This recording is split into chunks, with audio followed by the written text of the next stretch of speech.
What happens after we die? I mean, is there something more, something that continues after, the physical body is gone? It's probably the oldest question there is, right, when we all kind of grapple with. Today on The Deep Dive, we're going to tackle this head on. We're looking at a really fascinating source, Dr. RameshKushwaha's book, Physical Universe, Virtual God, specifically the section called Does the Soul Survive When the Physical Body Dies? Our goal here is to really unpack this, give you the clearest insights from the material. It's a pretty unique mix of philosophy and science on the afterlife. Might surprise you. Okay, yeah, let's dive in. It's complex stuff. Our aim is to pull out the key nuggets of knowledge from this source, help you navigate these big ideas. It's definitely a deep dive that could shift how you think about this fundamental question. Absolutely.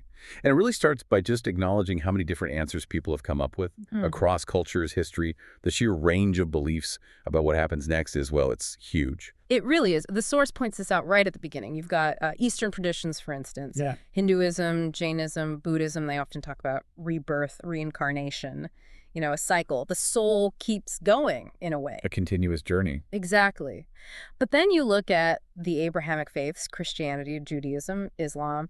Their focus tends to be more on heaven and hell, often seen as more of a one-way ticket, a decisive outcome. Right. And Christianity, of course, has this specific belief in Jesus's resurrection, which adds another whole layer to how they view the afterlife. So you have these ancient, deeply embedded belief systems offering answers. But then there's science. How does science look at, well, the end of the physical body? It's often quite different. Completely different perspective, yeah. From a purely scientific view, the body is just matter, physical stuff. And it follows the law of conservation of matter and energy, meaning it doesn't just disappear when someone dies. It changes form. Precisely. It transforms. Burial, cremation. The body becomes gases, ashes, returns to the earth, the atmosphere. And here's where the source points out something really interesting. From science's perspective, that transformation is a kind of rebirth, a reincarnation, if you will, of the physical matter itself. Huh. So the atoms get recycled. Exactly. The components become part of new life, new ecosystems. So the physical part, in a material sense, does continue, just differently. Okay, that's a fascinating take on physical reincarnation. But the source we're looking at, it pivots pretty hard, right? Into Eastern philosophy, Vedanta. It really does. It introduces Vedanta's core idea, Brahman, or Atman, the soul. But here's the twist. Vedanta defines this not as a physical thing, but as the principle of knowledge. The principle of knowledge, what does that actually mean? Well, this is where it gets mind-bending. Vedanta suggests that if you think of the soul as pure consciousness, let's just call it PC, like the source does sometimes, for ease. Okay, PC, pure consciousness. Right. If the soul is PC, then the whole idea of reincarnation, even the afterlife itself, starts to look very different, sort of clicks into place in a new way. PC, the source says, is the basis of knowing stuff. It's like a virtual entity that exists in all living things. It gets other names too, virtual absolute self, VAS, virtual core self, VCS, but essentially soul, or Atman. Vedanta calls this the ultimate truth and absolute reality. A virtual entity. Okay, that sounds key. Because if it's virtual, not physical, then it doesn't play by physical rules. Exactly. The source is really clear. These virtual things, PC, soul, Atman, VAS, whatever term you use, they don't follow the law of conservation of matter and energy. So they don't get recycled like the body's atoms. No, they simply appear or disappear based on the existence or non-existence of corresponding physical things. Think of gravity. The source uses this analogy, and it's pretty powerful. Okay. Gravity is a principle. It exists everywhere there's mass. You don't see gravity itself, right? Yep. You see its effect on things. It pulls things together. Exactly. So similarly, PC, or the soul, is this universal principle of knowing. It's present in all living creatures. It's the faculty that allows knowing to happen. Wow. Okay.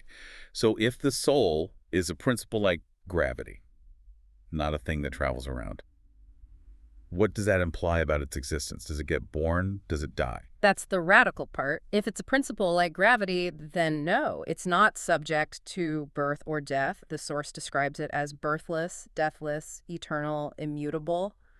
Basically unchanging and forever. It's formless, uncaused, immortal. So it can't die and be reborn? According to this view, no. It cannot die and get born again. You can't produce it, you can't destroy it. So the whole idea of reincarnation, in the sense of this specific soul dying and then being born into a new body, it becomes kind of meaningless. Because it didn't die in the first place. Exactly. If the principle itself is eternal, it wasn't destroyed. So how could it be reborn? It's not like, okay, here's soul number 1, that's mine, soul number 2 is yours. It's a universal, timeless principle that just manifests. Okay, that helps with a common question then.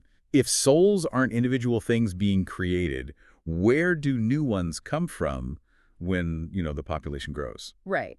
If it's a principle, it works differently. The source says virtual entities have no bounds. The word used is enant, infinite.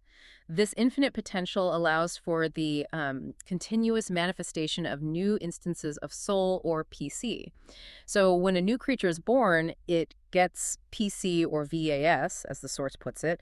It's not like a factory making a brand new soul from scratch. It's the principle manifesting in that new life. Like the gravity example you mentioned. The moon splitting off gets gravity because it has mass. Exactly like that. Gravity wasn't created for the moon. The principle just applied because the conditioned mass was met.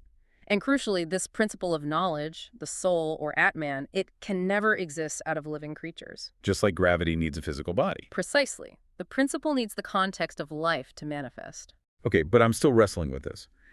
If the soul, the principle, is eternal, what actually happens at the moment of death for an individual person? Does the principle just switch off for them? Yes, that's the nub of it. That's Yeah. the distinction. Pure consciousness, the soul, it ceases to exist in a person when that person shuffles off this mortal coil. Shuffles off this mortal coil. Nice phrase. Okay, so the manifestation ends for that individual. Exactly. The individual experience of that principle stops.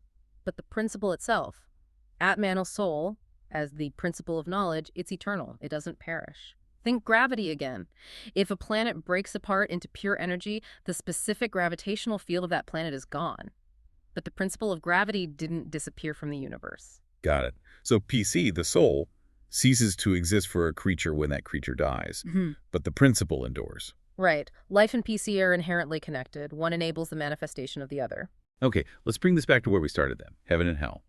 If the soul is this eternal principle, not an individual entity that goes places, what does that mean for those traditional afterlife destinations? Well, according to this Vedanta perspective presented in the source, the whole question just becomes irrelevant. Irrelevant. Yeah.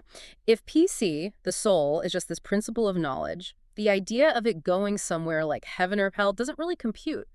The source basically says the idea of a soul being rewarded or punished after death is kind of a non-issue from this standpoint. So no judgment day for the principle itself. Apparently not. And it also implies, as the source notes, that maybe figures like prophets aren't needed to show the soul the way to heaven because the soul isn't going on that kind of journey. The confusion, the source argues, comes when we mistakenly think of PC or the soul as a tangible thing, a person, an object. Instead of principle. Right. If you grasp it as a virtual principle, then it's clear. It's immortal, deathless. It's eternal, birthless. It's always present as a potential, as a principle. So the key takeaway, really hammered home in the source, is the soul does not exist beyond the bodies of living beings and does not travel to heaven or hell. Wow. Okay, so let's not get bogged down in semantics. The bigger picture here is the soul, understood this way, is eternal.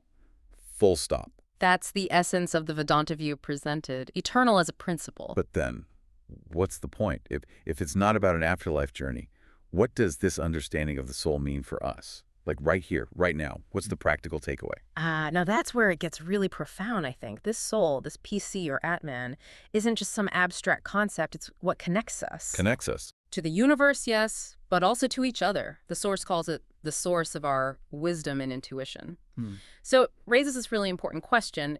If the soul is this fundamental principle of knowing and connection, maybe the focus shouldn't be on an external place after death, but on recognizing and living out the positive qualities within this life. Like purpose. Love, exactly. Purpose, courage, love, happiness, empathy, wisdom, hope, forgiveness. The source suggests we know the true meaning of these through this underlying principle, this soul. And conversely, understanding this helps us understand and eliminate the negatives: sorrow, hate, suffering, pain, greed, anger, because we see they're sort of deviations from our true nature, which is connected consciousness. What a journey, seriously. We started asking if your soul, my soul, travels somewhere after death. And we've ended up with this idea of the soul as an eternal, universal principle of knowledge, something inherent in all life right now. It's a massive shift in perspective. We looked at traditional views, heaven, hell, reincarnation cycles. We saw how science views the body's matter transforming. But Vedanta, as presented here, it just invites this totally different framing. The soul isn't a thing that lives and dies and gets reborn. It's like gravity. It manifests for an individual life, and then that manifestation ceases. But the principle itself, immortal, unchanging, and eternal truth. So here's the final thought for you, the listener, to really chew on. Given that this source frames the soul as this eternal principle of knowledge, the thing that connects us, guides us to wisdom, to purpose within this life, how might really embracing that perspective change your focus? Shift it away from worrying about what happens after you shuffle off this mortal coil, and more towards how you live with greater purpose, deeper connection, right here, right now.